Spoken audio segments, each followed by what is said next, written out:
Hey, what is up guys? Welcome back to the channel. Today we are doing another tier list, so if you're going to enjoy, please remember to go down below, like, subscribe, and turn the bell on. Anyway, let's get into it. So recently I finally beat the entire Borderlands franchise, I guess you want to call it. There's only 3 games plus the pre-sequel and then Tales from the Borderlands. But anyway, considering the fact that I've just beaten them, I figured I'd go ahead and rank and kind of review them as I go. So we got all the 5 games here. Let's get into it. So if I were to say the absolute worst, hold on, let me change this tier list really quick before we go any farther. Okay, so I just put numbers instead of having all the words. It just makes it a bit easier. So if I were to say the absolute worst Borderlands game, it would have to be the Tales from the Borderlands. Me personally, I'm a gamer. I like playing video games. I don't like watching my games. You know what I mean? Like the Telltale games have never really been for me because if I want to watch a movie or watch a show, I'll go watch a movie or a show. You know, I got Netflix, I got Hulu, I got Disney Plus. I'll go watch it on there. You know what I'm saying? I don't know. I get it. You can interact with it and stuff, and it's kind of cool. But that's just not really my type of game. If that's your type of thing, cool. But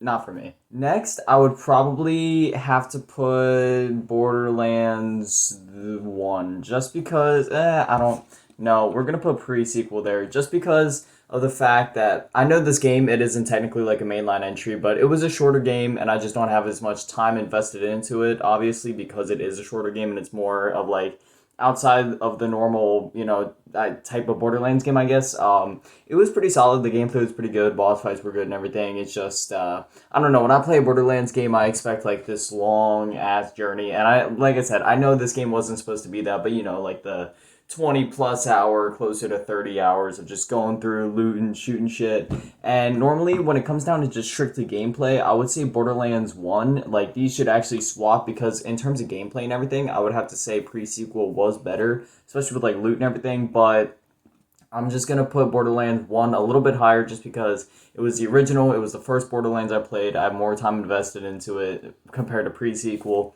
And yeah, despite the fact that the ending in Borderlands 1 was absolute shit, I'm not going to spoil it, but if you're trying to beat the game for that satisfying ending, you're not going to get it there. The ending in that game is absolute turd. But yeah, okay, I'm alright with that. Another thing that I never really liked about Borderlands 1 was the graphics. I don't know if it's just me, man, but it's just all brown. It came out in that phase when every video game was brown, you know what I mean? And this next part is gonna be really, really hard for me. I would say, there's part of me wanting to put that there and then that, but I can't, dude. Okay, well, it won't let me drag it back out, I guess, so they're just gonna have to sit there for a minute. Honestly, when it comes down to it, see, here's where I'm getting a little bit tossed up, because Borderlands 2, personally, I liked Handsome Jack a lot better than Tyson and Tyrene. To me personally, the villain, in Borderlands 2 was better.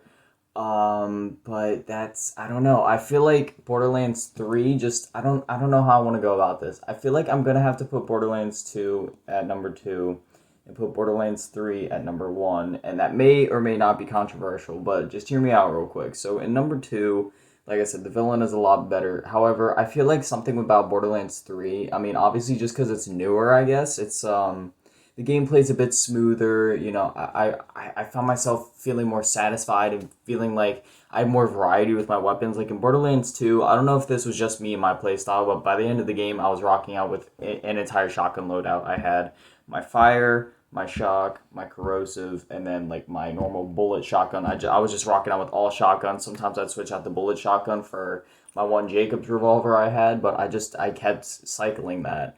And in Borderlands 3, I was constantly I just felt like I was getting loot more often. I felt like there was more boss battles too. I don't know if it's just because the way the game was paced, but it felt like there was just a lot more action and stuff, and the loot felt a bit more rewarding. You actually had to toss up in your mind, which gun am I going to throw out for backpack space? Which one am I going to keep? Ooh, look at this weapon. I got a cryogenic thing here, and I don't know, just something about it.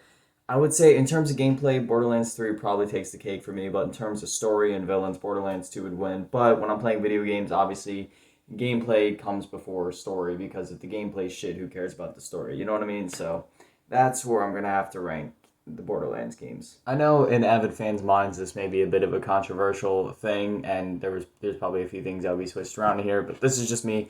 This is my opinion, and if you agree, cool. If not, cool. Anyway, I know this was a bit of a shorter one, but every time that I beat a game series, I like to come on here and talk to you guys. Not every time that I beat a game, but like specifically a whole series, like I did with Batman. I went through and ranked all those, and now we're here on Borderlands.